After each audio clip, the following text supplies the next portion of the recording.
네, 안녕하세요. 이번 주부터는 온라인 수업으로 진행이 될 거고요. 우리가 이번 주에 배울 범위는 2-4 주기율표에 관한 걸 볼 거예요. 먼저 수업 들어가기 전에 영상을 하나 보고 그다음에 설명을 하도록 할게요. 화학이랑 관련된 책은 어디서 찾아야 하지? 여기야. 과학은 분류기호 4로 시작하고 그중에 화학은 430번대에 있어. 도서관의 책들은 도서 분류법에 따라 체계적으로 분류되어 있습니다. 원소들은 어떤 체계로 분류할 수 있을까요? 네. 원소들이 현재 자연에서 발견되는 거는 뭐 한 92종 정도 된다고 하고요. 그리고 나머지는 합성을 통해서 핵융합을 통한 새로운 원소들을 만들어내고 있어서 한 100여 가지, 110여 가지가 있다고 이야기를 하고 있어요. 근대화학의 아버지라고 하는 라부아지에가 33가지의 원소를 실험을 통해서 발견하고 발표한 이후에 과학자들은 이러한 자연 상태에 존재하는 원소들이 어떠한 하나의 설명 체계로서 분류되고 설명될 수 있지 않을까 라고 하는 생각을 하게 돼요. 화학뿐만이 아니라 모든 과학에서 하나의 설명 체계로서 설명하려는 시도들을 많이 하고 있는데, 그런 과정을 통해서 주기율표라는 걸 만들게 되죠. 주기율표 하면 우리가 제일 유명하게 아는 사람이 1학년 때도 배웠지만 멘델레예프예요. 오늘은 멘델레예프 이야기를 먼저 하기 전에 그러면 그 이전에 있던 시도들에 대해서 간단하게 보고 그 다음에 멘델레예프의 주기율표에 대해서 같이 한번 보는 시간을 갖도록 할게요. 자, 프린트를 볼게요. 학습지를 보시면 우리가 배울 첫 번째 사람은 되베라이너라는 사람인데, 이 되베라이너는 새쌍 원소설 3조 원소라는 걸 주장을 하게 돼요. 먼저 필기부터 해보면 되베라이너의 새쌍 원소설은 뭐냐면 화학적 성질이 비슷한 원소가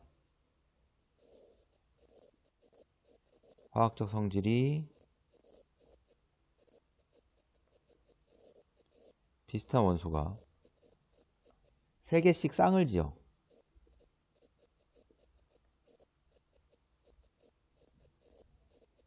존재하며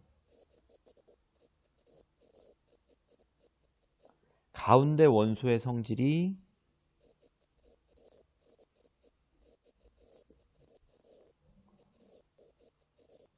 양쪽 원소의 중간값을 갖는다.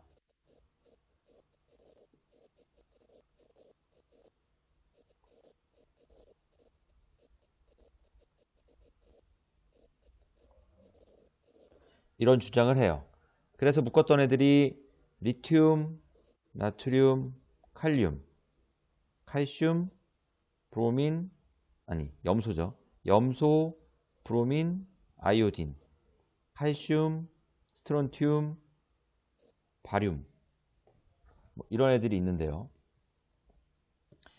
이 원소들을 보시면 원자량이 보면 지금 리튬의 원자량이 7이죠. 그 다음에 칼륨의 원자량이 39예요. 둘을 평균 내면 그 둘의 원자량 값은 대략 23이 나오죠. 이처럼 원자량 값이 중간 값을 갖는다. 그리고 이 셋은 리튬, 나트륨, 칼륨은 화학 성질이 비슷하거든. 그 다음에 염소, 브로민, 아이오딘 역시 화학적 성질이 비슷한데 원자량이 35.5와 127의 중간값, 평균값이 대략 80 정도 되고요. 칼슘, 스트론튬, 바륨 역시 마찬가지예요. 이러한 중간값에 갖는다라는 걸 주장을 한 사람이 되베라이너예요. 되베라이너의 새쌍 원소설 3조 원소설이라고 이야기를 하고요. 그 다음 볼 사람은 율렌즈예요. 율렌즈는 옥타브설. 우리 옥타브는 음계에서 쓰죠. 도, 레, 미, 파, 솔, 라, 시, 도. 8번째에 다시 도가 반복되는 옥타브를 이용해서 주장을 하게 되는데, 먼저 주장했던 내용부터 좀 써보면 수소 외에 16종 원소를 원자량 순서로 배열하면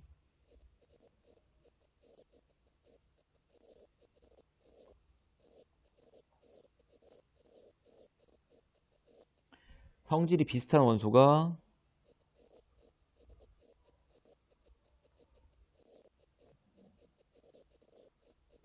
여덟 번째마다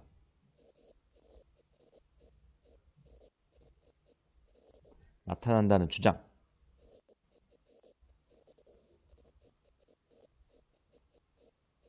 이에요. 근데 이 뮬렌즈가 옥타브서를 주장하고서 엄청나게 욕을 먹어요. 그 이유는 이게 화학이지 음악과 무슨 관계가 있냐 이래서 조롱거리가 되죠. 그 뮬렌즈가 얘기했던 옥타브설은 1번 수소를 제외한 나머지 16종이라고 했는데 우리 책에 보면 84쪽 있거든요. 교과서 84쪽에 주기율표를 한번 볼게요. 주기율표 보시면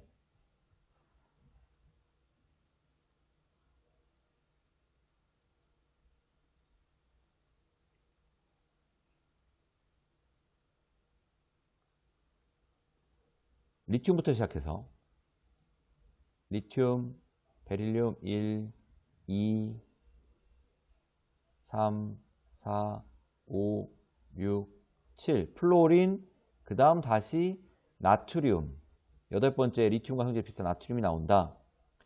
그 당시에는 헬륨, 네온, 아르곤, 크립톤 같은 비활성 기체는 아직 발견되기 전이었어요. 비활성 기체는 비활성, 말 그대로 활성, 화학적으로 다른 물질과 반응하지 않기 때문에 얘네들을 분리해내거나 확인하는 게 어려웠어요. 그래서 비활성 기체 18쪽을 제외하고 보면 리튬부터 1, 2, 3, 4, 5, 6, 7, 그 다음 나트륨 8 이렇게 여덟 번째마다 같은 성질이 반복되는 걸 통해서 뮬렌즈가 옥타브서를 주장을 하죠. 근데 문제는 원자번호 20번인 칼슘까지는 이게 잘 설명이 돼요. 하나, 마그네슘부터 하나, 둘, 셋, 넷, 다섯, 여섯, 일곱, 그 다음 칼슘. 그런데 그 다음에 있는 이 스칸디움, 타이타늄, 바나듐과 같은 얘네들에서는 설명되지 못하는 단점을 갖고 있었기 때문에 얘가 큰 인정을 받지 못하고 끝나게 돼요. 그 이후에 이제 나오게 되는 게 멘델레프인데요. 멘델레프와 관련된 영상을 하나 볼게요. 한 4분 정도 되는데 한번 보시고서 같이 다시 이야기를 나눠보도록 하겠습니다.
네, 잘 봤죠? 노벨상은 돌아가신 분한테는 수상을 하지 않아요. 멘델레프도 받으셨으면 좋았을 텐데. 자, 그럼 지금부터 이제 멘델레프가 이야기했던 주기율표에 대해서 우리가 한번 볼 거예요. 결론부터 얘기하면 사실 멘델레프의 주기율표가 우리가 지금 쓰고 있는 주기율표와 일치하진 않아요. 근데 지금 쓰고 있는 주기율표에 기반을 다졌다는 점에서 굉장히 의미가 있기 때문에 계속 배우고 있어요. 자, 멘델레프는 그 당시에 발견되었던 63종 원소의 원자량을 측정해요. 자, 기억해 주시고요. 원자량을 측정했다는 거. 그 다음에 어떤 기준으로 배열했냐? 원자량의 크기 순으로 주기율표를 배열을 해요. 그래서 쭉 배열해 나가면서 나타나는 규칙성들을 발견을 하고요. 모질리가 아니지. 뮬렌즈가 얘기했던 거랑 비슷한데 원자량 수는 쭉 배열하면서 한 줄로만 배열한 것이 아니라 때에 맞게끔 성질이 같아지게끔 줄을 바꿔가면서 이렇게 배열을 하게 돼요. 구글에 주기율표 쳐보면 주기율표 종류가 굉장히 많아요. 그 원통형 주기율표도 있어요. 이런 원뿔에다가 끈을 감아서 나타내는 이런 원뿔형 주기율표도 있고 통에 감아서 하는 원통형 주기율표도 있고 여러 가지가 있는데 멘델레프가 사용하고 있는 게 우리가 익숙한 주기율표처럼 각각 족과 주기, 그때는 이제 가로 세로 줄이 좀 지금이랑 다르긴 해요. 그렇게 배열을 했고요. 그래서 같은 성질을 나타내는 애들끼리 표현하는 데 성공을 하고, 더 중요한 점은 원자량 순으로 배열하다 보니까 이 자리에 오는 애가 그 위쪽에 있는 애와 우리가 지금 생각하고 있는 족, 이란한테 배웠던 같은 족에 있는 애들과 성질의 유사성이 떨어지는 거야. 그래서 거기를 과감히 비워요. 우리가 영상에서 봤던 것처럼. 그리고 그 자리에 들어올 애들을 그 빈자리의 위쪽과 유사한 이름을 따서 에카규소, 에카알루미늄 이렇게 이름을 붙여요. 대표적인 게 에카규소인데요. 멘델레프는 이렇게 예상을 해요. 이 자리는 아직 미발견 원소 자리이고 이름은 에카규소라고 지어. 그럼 걔의 원자량은 73.4, 밀도는 5.5, 농전 800, 산화물은 2산화, 산소 2개가 결합한 형태가 될 거야 라고 주장을 해요. 실제로 그 자리에 맞는 건 저마늄이거든요. 자, 우리 저마늄의 원자량, 밀도, 녹는 점을 한번 조사를 해봅시다. 자, 여러분도 한번 해보세요. 같이 구글에 들어가서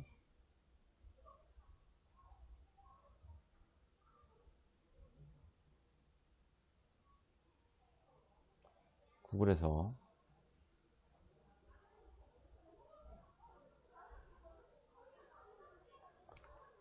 저마늄이라고 쳐볼게요.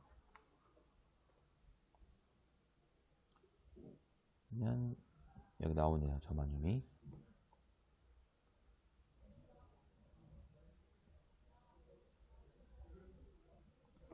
자, 저마늄을 보면 여러분도 한번 검색해 보세요. 검색하는 능력도 키워야 돼요. 지금 화면이 잘리는 거예요. 쭉 보면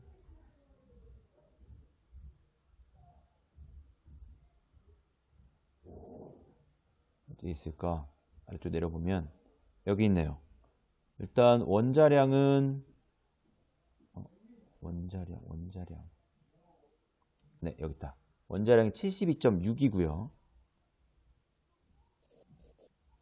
다음 밀도도 물질의 고유한 값이어서 여기 밀도 있죠? 5.323. 다음 녹는 점은 1211 켈빈인데 이거를 섭씨 온도로 바꾸면 273을 빼면 되니까 940 정도 되겠네요. 938인가요? 930, 네. 940 정도.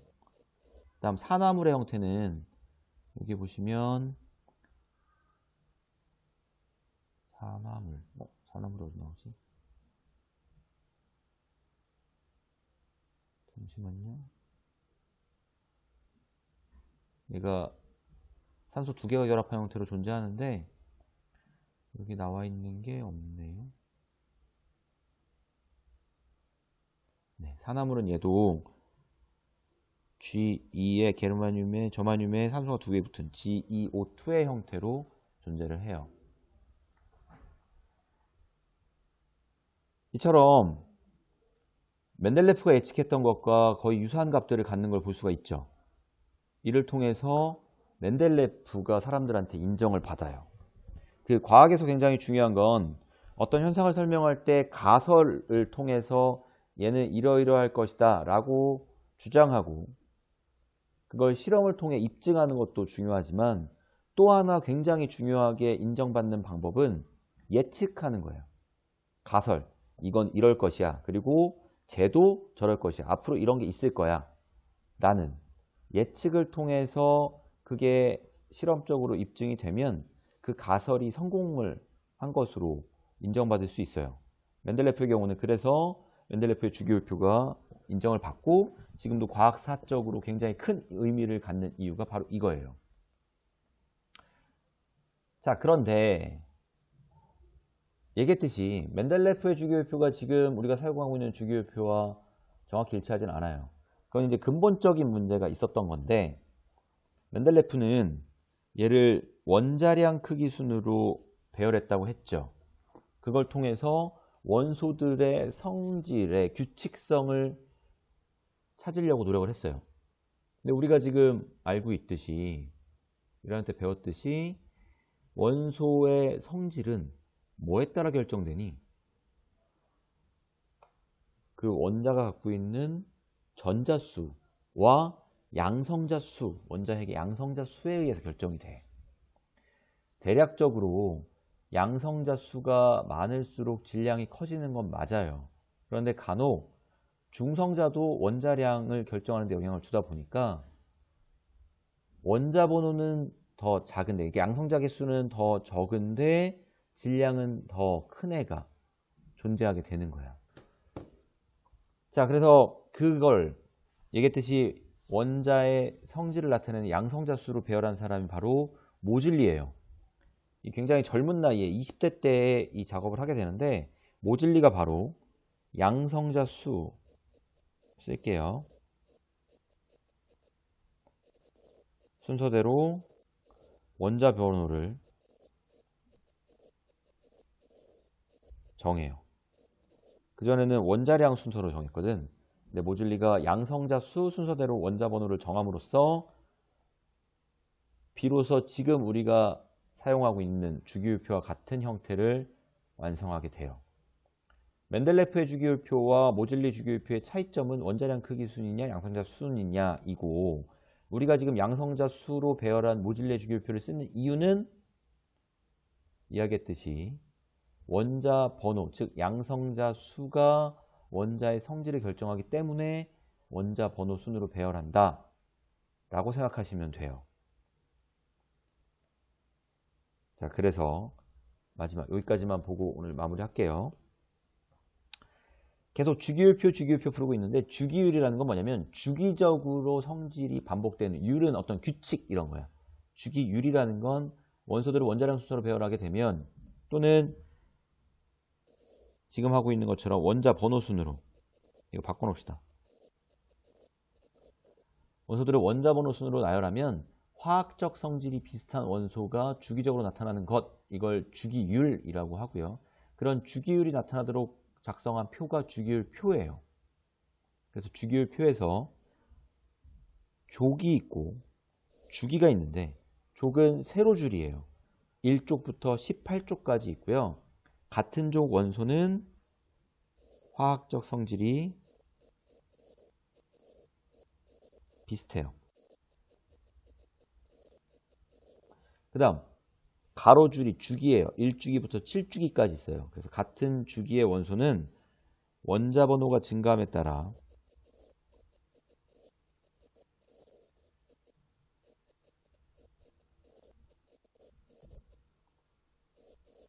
화학적 성질이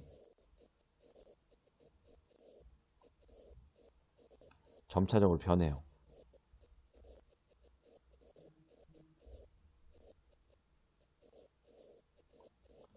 그 다음 공통점이라고 하면 같은 주기에 있는 애들은 전자 껍질 수가 같죠. 이런 공통점을 갖고 있어요. 자, 그러면 오늘은 진도는 여기까지만 하고요. 그 다음 여러분이 하셔야 될 건 우리 책에 82쪽, 83쪽에 보시면